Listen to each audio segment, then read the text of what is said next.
She fired her driver in front of the entire board for touching her father's Rolls-Royce. 3 weeks later, she was calling his phone at midnight, begging him to come back. Bianca Reyes Hollis thought decisiveness meant never admitting a mistake in public. What she didn't understand yet was that the man she humiliated on her own driveway had just saved her son's life, and the cost of pretending otherwise was about to come due. Stay to the end for what happened the second time those brakes failed. Hit like, and tell me where you're watching from. The Reyes Hollis estate had a circular driveway paved in the kind of stone that cost more per square foot than most people's cars. And at the center of it, on the morning, everything changed. Sat a fully restored 1962 Rolls-Royce Silver Cloud that had belonged to Bianca's father before he passed. She didn't drive it often.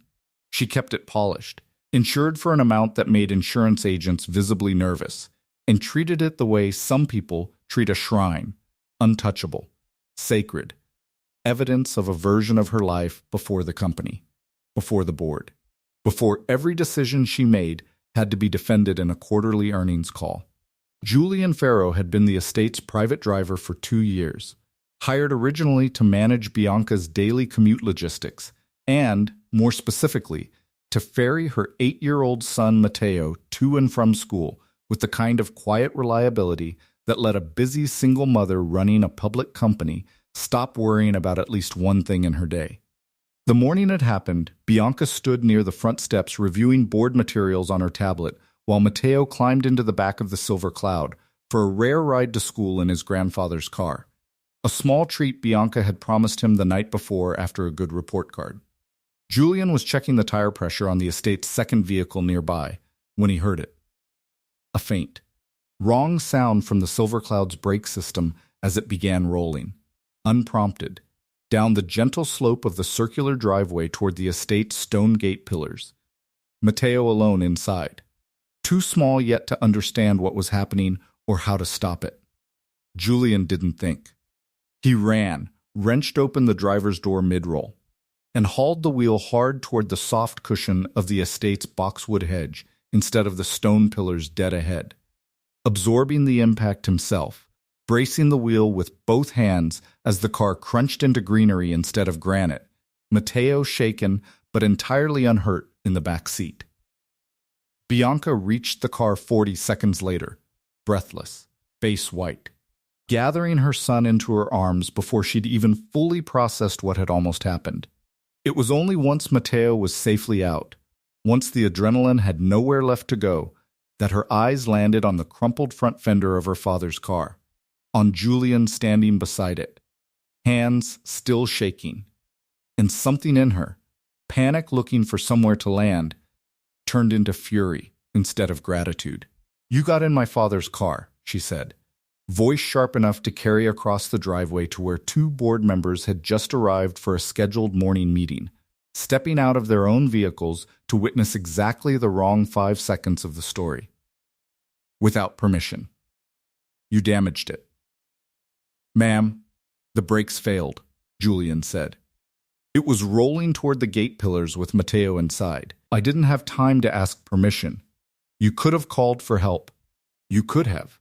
Bianca stopped, aware of the board members watching, aware of how the scene looked from 20 feet away, a driver standing over her father's damaged car while she clutched her son, and something in her, humiliated and cornered and unable in that raw moment to separate the fear she'd just felt from the embarrassment of her household appearing chaotic in front of people whose confidence her company depended on, hardened into a decision she'd regret before the sun set. "You're done here," she said. Effective immediately. Julian stared at her, disbelief slowly replacing the adrenaline still coursing through him. "Ma'am, your son could have been seriously hurt." "I stopped the car."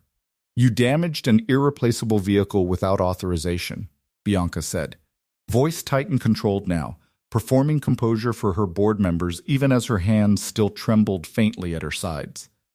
"I need someone I can trust to exercise better judgment.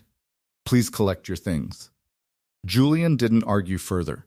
He'd learned, over a hard decade raising his daughter Camila alone after her mother left, That arguing with someone determined to save face rarely changed the outcome, only delayed the moment you had to walk away with whatever dignity was still available to you. He collected his few belongings from the driver's break room and left the estate that afternoon, the crumpled Rolls-Royce sitting in the driveway behind him, and didn't look back. The weeks that followed were harder than Julian let himself admit out loud. The estate driver position had come with health coverage for himself and Camilla. Coverage that lapsed the same week he was let go, right as Camilla's asthma medication renewal came due. Right as a routine checkup revealed she needed a specialist referral, Julian suddenly had no way to afford without insurance backing it. He picked up shifts driving for a rideshare app, the pay a fraction of what he'd made at the estate.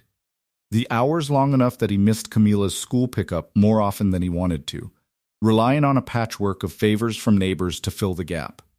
Bianca hired a replacement driver within the week, a man with impressive-looking credentials on paper, a formal chauffeur certification, glowing references from a previous luxury estate. She told herself the decision had been about maintaining standards, about not letting sentiment override judgment, about the particular kind of decisiveness her board expected from someone running a public company. She did not let herself think, for 3 weeks, about the specific look on Julian's face in that driveway, the disbelief that had settled into something quieter and sadder before he walked away. The second time the Silver Cloud's brakes failed, it was raining, and Mateo wasn't in the car, but the new driver was, alone, navigating the same circular driveway on a routine errand. And when the same brake fault triggered on the same gentle slope, he had none of Julian's fast, instinctive read on the vehicle's behavior. He panicked, oversteered, and put the car through the same boxwood hedge at a worse angle, crumpling not just the fender this time but the entire front quarter panel, narrowly missing the same stone gate pillars that had nearly claimed the car, and possibly Mateo, 3 weeks earlier. Bianca stood in the driveway that evening staring at her father's car, damaged twice now in 3 weeks, and felt something crack open in her chest that had nothing to do with the vehicle itself. He didn't know how to read the brake fault, her estate manager said quietly, surveying the damage. Julian did. He reacted in under 2 seconds the first time. This driver took nearly 10, and he still couldn't control it. "Get the mechanic out here first thing tomorrow," Bianca said. "I want to know exactly what's wrong with this brake system, and I want to know if it's fixable permanently, not just patched." The mechanic's diagnosis, delivered the following afternoon, was blunt: a decades-old hydraulic line, original to the vehicle, degrading in a way that produced intermittent, unpredictable brake failures on inclines. A fault that would keep recurring until the entire system was properly rebuilt with modern components hidden discreetly enough to preserve the car's numbers matching restoration value. It was a repair, the mechanic added, that required someone who genuinely understood both the vintage system's quirks and the practical urgency of driving a car with this specific failure mode. Someone who'd have to trust their instincts in the 2 or 3 seconds a real failure actually gave you. Bianca sat with that assessment for a long time that evening, alone in her study, before she picked up her phone and called a number she hadn't used in 3 weeks. Julian almost didn't answer. He recognized the number, felt the old sting of that driveway resurface immediately, and let it ring twice, before deciding that whatever Bianca Reyes-Hollis wanted to say, he'd rather hear it than wonder about it. "The brakes failed again," Bianca said without preamble, her voice smaller than Julian remembered it. 3 weeks after I fired you." The new driver couldn't control it. He wasn't hurt, but the car's badly damaged again, and the mechanic says it's the same fault you dealt with, a fault that was never actually your mistake to begin with. Julian didn't say anything for a moment, letting the admission sit in the silence between them. "I panicked that morning," Bianca continued, quieter still. "You saved my son's life in about 2 seconds of instinct I didn't have myself, and instead of thanking you, I fired you in front of my board because I was embarrassed by how the scene looked, and because admitting I owed you anything felt.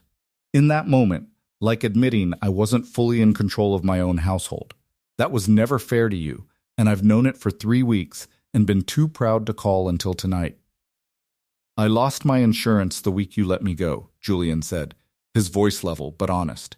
My daughter needed a specialist referral I couldn't get without coverage. I've been driving nights for a rideshare app just to cover rent, missing her school pickups more than I'd like. Bianca was quiet for a long moment.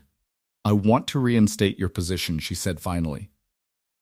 Full back pay for the 3 weeks, health coverage restored retroactively so your daughter's referral isn't delayed any further than it already has been. And I want to say, in front of the same board members who watched me fire you unfairly, that I was wrong.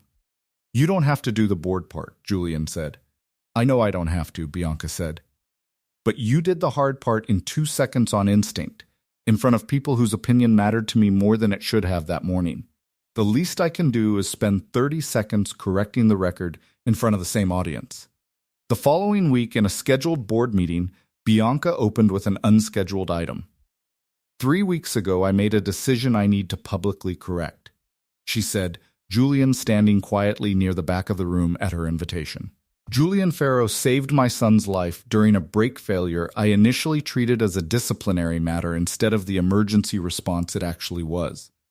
I fired him out of embarrassment, not judgment, and it cost his family their health coverage during a period when his daughter needed it most. He's been reinstated, effective immediately, with full back pay and restored benefits. And I wanted this correction made in front of the same people who witnessed the original mistake. The room was quiet for a moment before one of the older board members, a woman who'd sat on Bianca's board since the company's founding, spoke up. That took more courage than firing him did, she said simply, and the meeting moved on. 6 weeks later, on a mild Saturday morning, Julian knelt beside his own modest sedan in the driveway of the small house he and Camila had lived in for 4 years, showing his daughter how to check tire pressure properly, her small hands gripping the gauge with careful concentration. Dad, Camila said, watching the needle settle, the CEO lady, she still calls to check on us? She checks in sometimes, Julian said. Made sure your specialist appointment got scheduled properly once the insurance came back through. Was she still scary after? Like that day in the driveway? No, Julian said, thinking of Bianca's voice on the phone that night, smaller and more honest than he'd ever heard it. She figured out that admitting a mistake in front of people doesn't actually make you weaker. Most people take a lot longer to learn that than she did. Camila nodded, satisfied by the simple justice of it, going back to the tire gauge with her careful, serious concentration. Good. I like it when people figure stuff out.